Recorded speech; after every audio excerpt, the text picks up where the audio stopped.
Pachina Rebel and it's your name moving on into Gayama.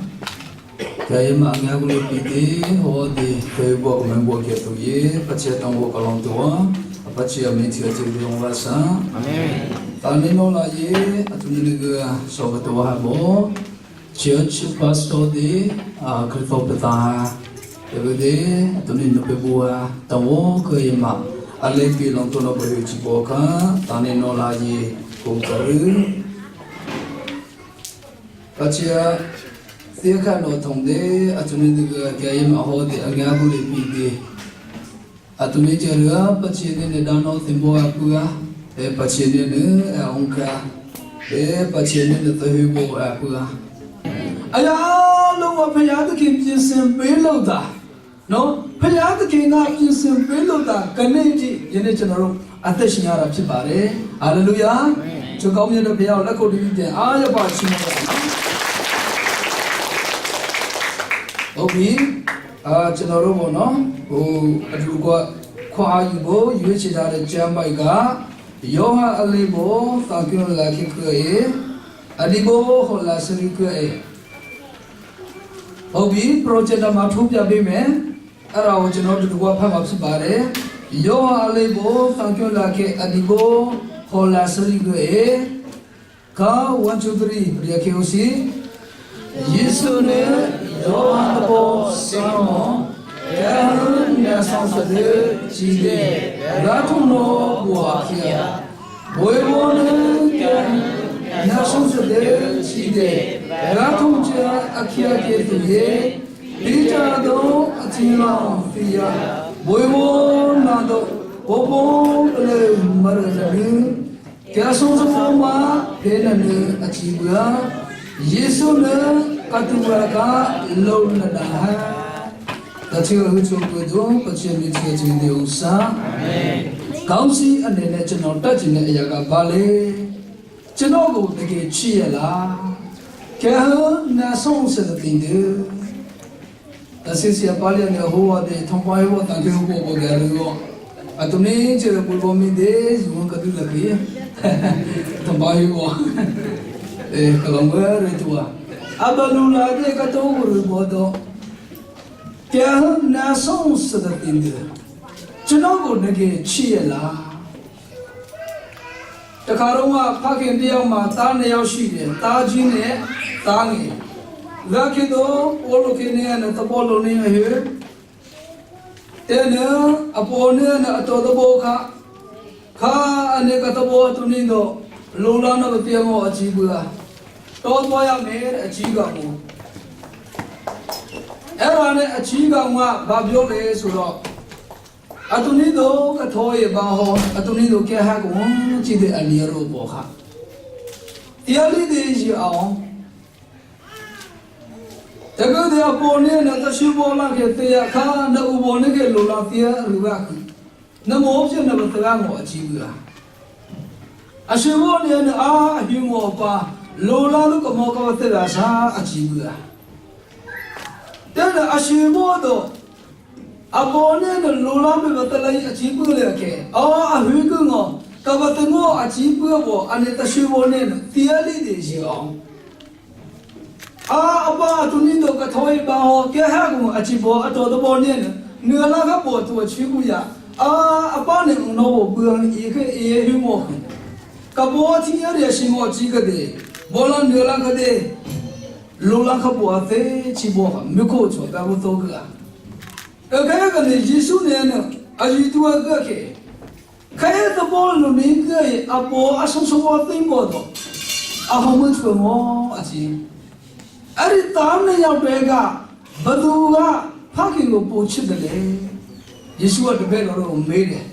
nane se ahom chu mo chi de na tu ato do bo chu mo ashi bo de ade ashi bo ato do bo yana chu no myo chin ne aya ka ba le apha ko chit pare lo pyo de kha ma Zagane chiyom ne yene peyaga lura mo. Yene peyaga ki ngote ke chile soyi. Latu atashi mo chide hallelujah. Ayaw dai mo pyashin kaung tu be ba se. Amen. ကျွန်တော်ပြောပြီးသားတစ်ခုထပ်ပြောလိုက်အောင်မယ်ဆရာဝန်တယောက်ကလူနာ3ယောက်ရှိတာအဲ့ဒီလူနာ3ယောက်ကအခြေအနေမကောင်းဘူးစိတ်မနှံ့တဲ့လူတွေလက်ပြုတ်တင်လေးရပေါ့အဲ့ဒါနဲ့ဆရာဝန်ကသူတို့ကိုတင်နှန်းနေပေးတယ်တင်နှန်းနေပေးတယ်3နဲ့3မို့တင်နှန်းပေးတာအဲ့ဒါပြီးတော့ဆရာဝန်က3နဲ့3မို့တင်နှန်းပေးပြီဆိုတော့အခြေအနေကောင်းတော့ပါပြီဆိုပြီးတော့အဲ့ဒီ3ယောက်ကိုခေါ်ပြီးတော့သူတို့မေးတာပညာစမ်းတာအဲ့ဒါနဲ့တယောက်ကိုအရင်ဆုံးခေါ်တယ်3လေးဘယ်လောက်လဲလို့မေး3လေးဘယ်လောက်လဲချောင်း3လေးဟုတ်ပြီနော်3လေးကုန်မဟုတ်လားအဲ့ဒါနဲ့ပရမဆုံးလူကိုသူကခေါ်လိုက်တယ်3လေးဘယ်လောက်လဲအဲ့ဒါနဲ့အဲ့ဒါသူကတေချာစဉ်းစားပြီးတော့3လေး129ပါတဲ့အဲ့လိုဖြစ်လိုက်တဲ့အခါမှာတော့ဆရာဝန်ကတော်တော်စိတ်ကြကြသွားတယ်အဲ့ဒါလူပုံမှန်မဟုတ်သေးဘူးငါပြန်ပြီးတော့ဟို training ပေးရအောင်မယ်အဲ့ဒါနဲ့နောက်တစ်ယောက်ပြန်ခေါ်တယ်နောက်တစ်ယောက်ခေါ်တော့အဲ့ဒီနောက်တစ်ယောက်ကိုမေးတဲ့အခါမှာ3လေးဘယ်လောက်လဲလို့ထပ်မေးတယ်အဲ့ဒါနဲ့အဲ့ဒီလူကဘာပြောလဲဆိုရင်3လေးဘုဒ္ဓဟူတဲ့နော်တာဝေးပြီမဟုတ်သေးဘူးငါလူတွေနော်3နဲ့3ငါတင်နှမ်းပေးတာဘာမှလည်းမထူးခြားပါလားအဲ့ဒါနဲ့နောက်ဆုံးကလူကိုနော်ဆရာဝန်ကစိတ်တက်ကြစွာနဲ့ထပ်မေးလိုက်တယ်3လေးဟိုတောင်းပေးကြည့်တယ်ဖြေပြီးနောက်ဆုံးကလူတယောက်ကိုဘယ်လောက်လဲလို့မေးတဲ့အခါမှာအဲ့ဒါလူက3လေး9ပါတဲ့တဲ့မှန်သွားပြီကွာတဲ့တယောက်တော့ငါအောင်မြင်ပြီတဲ့အဲ့ဒါနဲ့ဆရာဝန်ကအဲ့ဒီကိုဘယ်လိုရတာလဲလို့မေးတဲ့အခါမှာဆရာဝန်ကိုဘယ်လိုရလဲဆိုတော့129ကနေပို့တော့ဟိုကိုနှုတ်တော့9ကျန်တယ်အဲ့ဒီစကားကြားတဲ့ခါမှာဆရာဝန်ကမရသေးဘူးပြန်ပြီးတော့တင်နှမ်းပေးရအောင်မယ်ယနေ့ကျွန်တော်တို့ခရစ်ရဲ့အသက်တာပါနော်ကြားလာတော့လည်းကြားပါပြီနော်ခရုစလည်းခဏခဏပဲနော်အချင်းချင်းကားလိုက်ဆိုလိုက်ညီးတွားလိုက်နဲ့ဖခင်တကယ်ကိုချစ်ပါတယ်အပြင်ရောက်တော့ကိုကြိုက်တယ်လို့ပဲအသက်ရှင်ကြတယ်အဲ့ဒါကဖခင်ကိုတကယ်ချစ်တာမဟုတ်ပါဘူးဒီနေ့ကျမ်းစာကပြောတဲ့အရာကပိတာမင်းကိုချစ်ရလားယောဟန်ဘောဆာမုန်ကယေရှုနဲ့ပိတာနဲ့ဆောင်ဆက်တယ်ကြီးဝေဘောကဆောင်ဆက်ပေါ်တော့နားပြနေတယ်နားဆောင်လာဆိုလာရဲ့ကတူရခလုံးလက်နာလာကြည့်ပါငါ့ကိုတကယ်ချစ်တယ်ဆိုရင်ငါရဲ့သိုးတွေကိုကျွေးပါ3ချိန်တိမေးတဲ့အခါမှာပိတာကဆက်မရှိတော့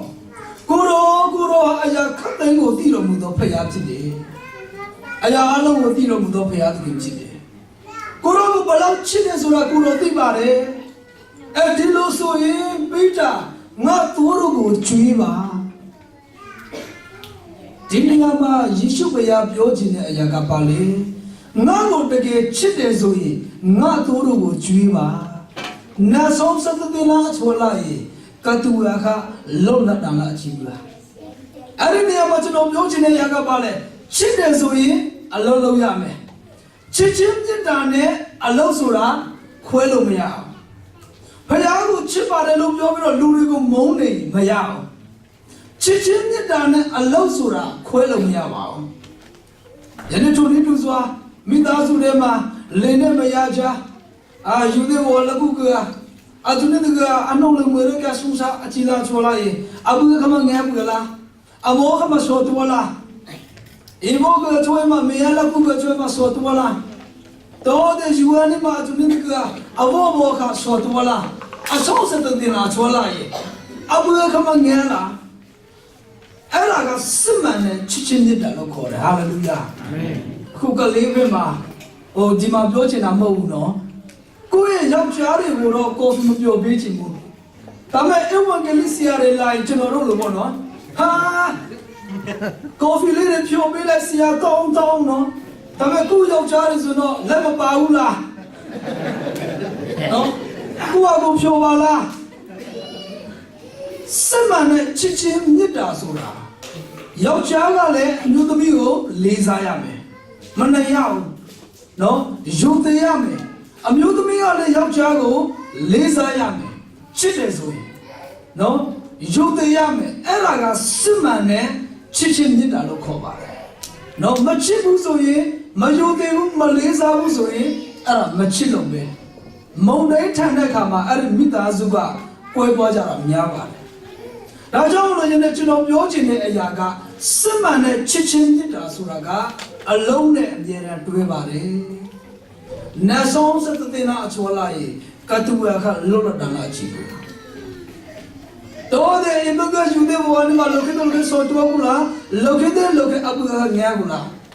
စာရနဲ့အဘောအဘရန်ခကဘေဘောချီတဲ့အကူအတူတူကဘေဘောချီတဲ့အကူဘောအောင်တဲ့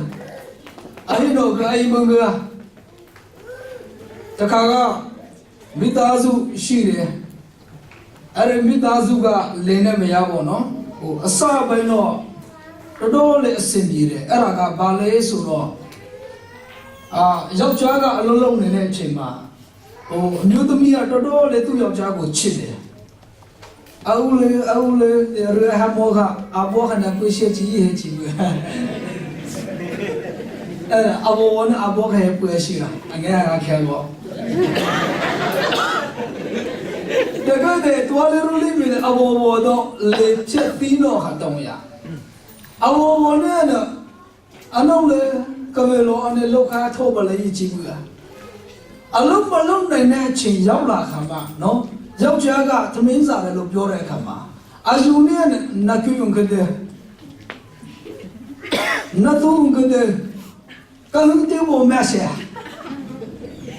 အဲ့ဒါကလူရဲ့ချစ်ချင်းမြတ်တာလို့ခေါ်တယ်ဒါပေမဲ့ဖခင်ရဲ့ချစ်ချင်းမြတ်တာကဘာလဲဆိုရင်ဒီနေ့ဖခင်ကယနေ့ကျွန်တော်တို့ကိုချစ်တဲ့အချစ်ကမလတော်လေးပဲဖခင်ကချစ်ပါတယ်ဟာလေလုယာအာမင်ကေဟောတဲ့နမချစ်ဖို့ကမပတ်ချင်တဲ့ဖခင်ဆုံးစောနော်အလုံးမရှိတော့လည်းဖခင်သခင်ကချစ်ပါတယ်နော်ပညာမရှိတော့လည်းဖခင်သခင်ကချစ်ပါတယ်ဖခင်သခင်ကချစ်လို့ပဲလက်တွေ့နော်လောကကားထဲမှာကျွန်တော်တို့အတွက်အသေးခံပေးသွားတာဖြစ်တယ်သူရဲ့ချစ်ချင်းမြတ်တာကိုအလုံးနဲ့တက်တည်ပြသွားတာနော်ဒါကြောင့်လို့လင်းနဲ့မယားချားမှာလဲယနေ့ကိုယ့်ရဲ့ယောက်ျားကိုယ့်ရဲ့အမျိုးသမီးကိုတကယ်ချစ်တယ်ဆိုရင်လေးစားပါနော်စကားနားထောင်ပေးပါထိုနည်းတူဆိုရင်သားသမီးတွေမိဘကိုတကယ်ချစ်တယ်ဆိုရင်မိဘစကားကိုနားထောင်ရမှာ哦တခါကလေးမျိုးမှာနော်တကယ်ဖြစ်မိဘတွေကမရှိမဲ့နဲ့သူတို့သားလေးဟိုပညာတတ်ဖြစ်စေချင်လွန်းလို့နော်ဘောရာဆောင်မှာထားတာအဲ့ဒီကလေးကစီကံမလိုက်နိုင်ဘူးဘောရာဆောင်နဲ့စီကံမလိုက်တော့ဘောရာဆောင်နဲ့သူ့ကိုနေထုတ်တယ်ဘောရာဆောင်ကအတင်းဟာတဲ့အနဝနမယဟောတဲ့အချီပို့တော့ကြည့်တယ်ဟောတဲ့အဖူပို့တော့ကြည့်တယ်ဆောင်လာဖို့အနှုံးတဲ့ဟာဒါနဲ့စီကံမလိုက်နိုင်ဘူးကလေးကအဲ့ဒါပြီးတော့ပြန်ရောက်လာတယ်ပြန်ရောက်လာတော့နော်အဲ့ဒီလူငယ်ကလေးလေးကဘာပြောလဲသိလားနောက်ဆုံးတော့မီဇိုရမ်ပြည်ကိုထွက်သွားတယ်အဲ့ဒါနဲ့သူ့တငယ်ချင်းတွေကတငယ်ချင်းမင်းဒီလိုလုပ်တာမကောင်းဘူးနော်မိဘတွေကမင်းကိုပညာတတ်စေချင်လို့မရှိမဲ့နော်သူတို့စားချင်တာမစားရဲ့သူတို့တောက်ချင်တာမတောက်ရဲ့နဲ့မင်းကိုဆောင်မထားတာနော်မင်းပြန်ပြီးတော့ဆောင်မနေပါတကယ်ချင်းတွေအဲ့လိုခွာပြီးတော့ तू ကဘယ်လိုပြောလဲသိလားမိဘတွေကွာအဆောင်မနေတာဘလို့ခက်ခဲလဲဆိုသူတို့မသိဘူးငါပတ်စံရအောင်ရှာမယ်ပတ်စံရအများကြီးရှာမယ်ပတ်စံရအများကြီးရပြီဆိုငါသူတို့အဆောင်မထားမယ်အဲ့တော့မှအဆောင်မနေရတာဘလို့ခက်ခဲလဲဆိုသူတို့သိလာပါတယ်မိဘကျေးဇူးနားမလည်တဲ့ခလေးတွေများရှိတယ်ကျွန်တော်ပြောချင်တဲ့အရာကသားသမီးတွေမိဘကိုတကယ်ချစ်တယ်ဆိုရင်ပပကိုချစ်တယ်မမကိုချစ်တယ်အလုံးကဆုံစလကအဘကဆုံစလကချီမိုကလေးယောကနတ်ဆုံးစတဲ့လာချောလိုက်အဘူခငါလာမောနေချောဟာလေလုယာအာမင်တကယ်ချစ်တယ်ဆိုရင်သူ့စကားကိုနားထောင်ရမှာဖြစ်ပါတယ်ဒါကြောင့်မလို့ယနေ့ကျွန်တော်အတိအကပြောချင်တဲ့အရာကဖယားကိုတကယ်ချစ်ရလားဖယားကိုတကယ်ချစ်တယ်ဆိုရင်ဖယားပြောတဲ့စကားကိုနားထောင်ပါဖယားကမလောက်ပါနဲ့လို့ပြောတယ်ကျွန်တော်တို့ကလုံးပြီးသွားပြီမစားနဲ့ဆိုပါဇက်တွေရောက်သွားပြီမ မတော့နဲ့ဆိုဝမ်းနဲ့ရောက်သွားပြီမလုံးနဲ့ဆိုမလုံးပါနဲ့မစားနဲ့ဆိုမစားပါနဲ့ဒါကဖယားကိုချစ်ပါတယ်ဖယားကိုချစ်ပါတယ်လို့ပြောပြီးတော့လူတွေကိုမုန်းတယ်လို့ဆိုရင်အဲ့ဒါကဖယားကိုချစ်တာမဟုတ်ဘူးလိန်နာလို့ခေါ်တယ်တို့ချိုရဲ့သူရဲ့ပတ်ချီယာကနှဆောင်စပင်းလာချော်လာရင်အမောအဘူရခဏယာကိုဟာလေလုယာအာမင်အမောအဘူရချစ်တဲ့ဟင်းကိုအဲ့ဒါကဖယားကိုစစ်မှန်တဲ့ချစ်ချင်းမြတ်တာလို့ခေါ်ပါတယ်ကျွန်တော်တို့ကဖယားကိုချစ်ပါတယ်လို့ပြောပြီးတော့ကိုကြိုက်တယ်လို့နေတဲ့လူတွေအများကြီးပဲတခါကလူငယ်တစ်ဖွဲ့ပေါ့နော်သူတို့ဘီယာဆိုင်သွားရတာဘီယာဆိုင်သွားတော့အဲ့မှာချစ်သူလေးတကောင်ရှိတယ်စကားပြောတတ်တယ်အဲ့ဒီချစ်သူလေးကလာကြပါသုံးဆောင်ကြပါဘီယာလေးရှိပါတယ်ချက်ကင်လေးရှိပါတယ်နော်ဝိုင်းနိုင်ရိုးလေးရှိပါတယ်အဲ့ဒါနဲ့တနေ့တော့ပါစတာကအဲ့ဒီဘီယာဆိုင်ရှိရောက်သွားတာအဲ့ဒါနဲ့ပါစတာကအဲ့ဒီချစ်သူလေးကိုသဘောကျပြီးတော့ဒီချစ်သူလေးတော့ငါဖះเจ้าမှာထားမယ်လူတွေကိုကြိုဆိုဖို့အတွက်ဖះเจ้าမှာထားမယ်ဆိုပြီးတော့ချစ်သူလေးတကောင်ဝယ်လိုက်တာအဲ့ဒါနဲ့ဖះเจ้าမှာထားတော့စောနာကျွန်တော်တို့အဲ့ကျိုးတယ်လို့ပေါ့နော်အဲ့ဒါနဲ့လူတွေလာတော့ဖះเจ้าကိုလာကြပါဘီယာတောက်ကြပါအထဲမှာဘီယာလေးရှိနော်ကျန်တာလေးရပါတယ်ဝတ်တန်ယူလေးရပါတယ်ချီးကတဲ့ဟိုတော့ပါစောမနဲ့ခါတဲ့လို့ဟိုခဲဘယ်တော့လာတဲ့ဟိုလာခဲအဲ့ချစ်သူရမှာပြောလဲသိလားမဟုတ်ဘူးတဲ့ဘီယာဆိုင်မှာလည်းဒီလူတွေပဲအရက်ဆိုင်မှာလည်းဒီလူတွေပဲနော်ဘုရားသခင်ကတော့ချစ်ပါတယ်လို့ပြောပြီးတော့စံတဲ့တနေ့မှာတော့အာရပါရဖခင်ကိုချီးမွမ်းကြတာနော်ချီးမွမ်းကိုဝေခြင်းကိုနောက်ပိုင်းဖခင်သခင်ကပြင်ဆင်ပေးတယ်ဆိုရင်တင်နာလေးနဲ့ကျွန်တော်ပေးမယ်နော်ဖခင်သခင်ပြင်ဆင်ပေးမယ်ဆိုရင်ချီးမွမ်းကိုဝေခြင်းဆိုတာကဖခင်သခင်ကပုံစံကိုမကြည့်ဘူးနှလုံးသားကိုကြည့်တာဖြစ်တယ်ဟာလေလုယာပုံစံကတော့ကောက်တဲ့လူရှိမယ်မကောက်တဲ့လူရှိမယ်မကောက်တဲ့ဘယ်နဲ့ပေါ်မကောက်တယ်နော်ကြည့်ရတာအရင်ဆိုးတယ်ဟုတ်ပြီလားလက်မမြောက်တဲ့ဘယ်နဲ့တော့မမြောက်နဲ့နော်လက်မြောက်တော့မမြောက်တာအဓိကမဟုတ်ဘူးကာတာမကာတာအဓိကမဟုတ်ဘူးအဓိကပါလဲဖယားသခင်ကပုံစံကိုမကြည့်ဘူးနှလုံးသားကိုကြည့်တဲ့ဖယားဖြစ်တယ်ချီးမွမ်းတဲ့ကမှာတင်တဲ့ဖယားကပဲယဉ်ကြည်ပါတယ်နော်အခုကျွန်တော်တို့အကြောင်းတော့ပြောတာမဟုတ်ဘူးအရင်ကမှအရင်ခက်စားတယ်လွတ်မြောက်ခြင်းရတဲ့လူကကမဲတဲ့ခုံမဲတဲ့အခုအလုံးကိုကျွန်တော်ခုံခိုင်းခုံလို့ရတယ်နော်ခုံတဲ့ကမှလမ်းစမ်းတယ်မဟုတ်ဘူးလားပို့ပါတယ်အဲ့ဒါကလွတ်မြောက်ခြင်းရတာလို့မခေါ်ဘူးလမ်းစမ်းတယ်လို့ခေါ်တာပို့ပါခြင်းလို့ခေါ်တာမကတိုင်းမခုံတိုင်းဖယားသားမို့လို့ပြောလို့မရပါဘူးဒီနေ့စာရကယေရှုကိုသွေးဆောင်တဲ့အခါမှာမင်းဖယားသားမှန်တယ်ဆိုရင်အဲ့ဒီကြောက်ခဲကိုမုန်းဖြစ်စေပါတဲ့ယေရှုကဖြစ်စေလားမဖြစ်စေဘူးမဖြစ်စေတဲ့သူကဖယားသားမို့လို့ပြောလို့ရလားမရပါဘူးဖယားသားဟာဖယားသားပါပဲ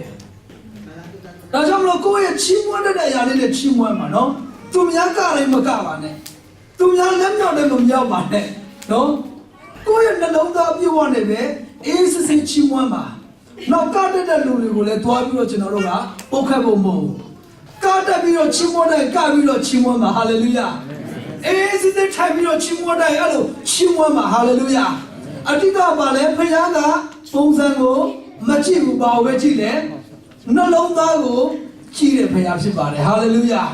ဒါကြောင့်နှလုံးသားနဲ့ချီးမွမ်းတဲ့ဘုရားရှင်ဆက်လက်ပြီးကောင်းချီးပေးပါစေဒီနေရာမှာကျွန်တော်ပြောချင်တဲ့အရာကပါလဲဆိုရင်ယနေ့ဖခင်သခင်ကိုတကယ်ချစ်တယ်ဆိုရင်မိမိရောက်တဲ့နေရာမှာမိမိသွားတဲ့နေရာတိုင်းမှာဖခင်စကားကိုနားထောင်ပါ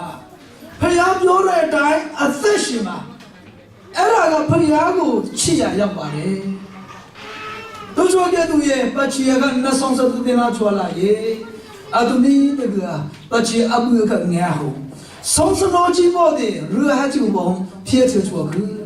နော်ချစ်ချင်းမြတ်တာနဲ့အလုံးဆိုတာခွဲလို့မရပါဘူးဖယားကိုတကယ်ချစ်တယ်ဆိုရင်ဖယားစကားကိုနားထောင်မှဖြစ်ပါလေ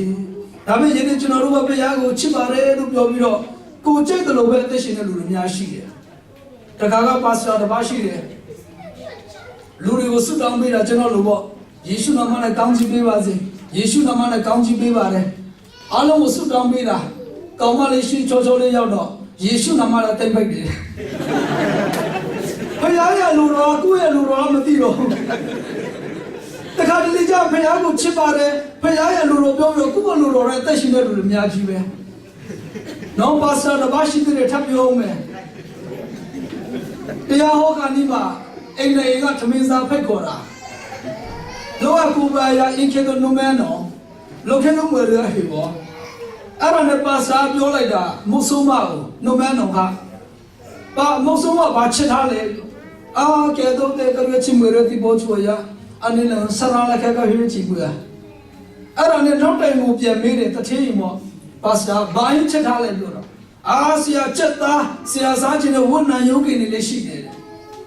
အဲ့ဒါနဲ့ပါစတာကဘလို့မှဆုံးပြလို့မရတော့ကဲဒီလိုဆိုရင်နင်တို့နှစ်ယောက်ကငါ့ကိုဆွဲကြတယ်နိုင်ငံဘက်ကငါတွားမယ်ဒီဘက်ကချက်သားဒီဘက်ကဆရာ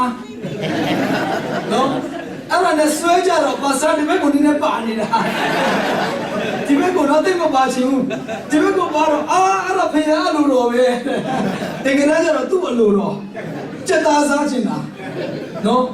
ကျွန်တော်ပြောချင်တဲ့အရာကပါလဲဆိုအရှိကြီးကျွန်တော်မပြောပါဘူးဖယားကိုတကယ်ချစ်တယ်ဆိုရင်ဘယ်နေရာမှာပဲနေနေဘယ်နေရာမှာပဲရောက်ရောက်ဖယားစကားကိုနားထောင်ပါနော်ဖယားအလိုတော်တိုင်းအသက်ရှင်ပါအာဗြဟံကယနေ့သူနေတဲ့နေရာကတနည်းအားဖြင့်ပြောရရင်သဲကန္နာရဖြစ်တယ်ဒါပေမဲ့ဘယ်နေရာမှာပဲရောက်ရောက်ဖယားရဲ့ကောင်းချီးမင်္ဂလာခံစားရဖြစ်တယ်အမေရိကန်နိုင်ငံတို့ဆိုတာအမေရိကန်ရာချီမို့တော့ကနေမလာရေဘောရာတွေကတင်စေဖို့နဲ့ချွာစလဘာကျွန်းတဲ့အမေရိကန်ရာနောင်းရဲမှာဟောတဲ့အဟိနိုရာအတရရဲ့စင်ပြနိုရာကဲတော့ရနကလာတဲ့အဘောနေဘောဟာလာတော့ဘောဆွနောကနောက်ပြဿနာမရှိဘူးကျွန်တော်တို့ဘက်မှာတော့စွတ်တောင်းပွဲရှိမှနော်ပွဲမင်္ဂလာရှိမှဗကေအနေဆိုစနောခါကုပွဲရကနေတလုံးနဲ့အေးနန်တော့ဆိုရလာမိုးရည်တင်စီဟာလာတော့အနေအတော့နော်နဲ့အနေကလာမစီတီမောတော့နော်အဘူဘဘောဒကနေပါကဲနေတော့ဟာလာတော့ရူရမဆောရခေမဆောတီဟုတ်တယ်နော်ဆိုတော့ကျွန်တော်ပြောချင်တဲ့အရာကပါလဲဆိုတော့ဒီနေ့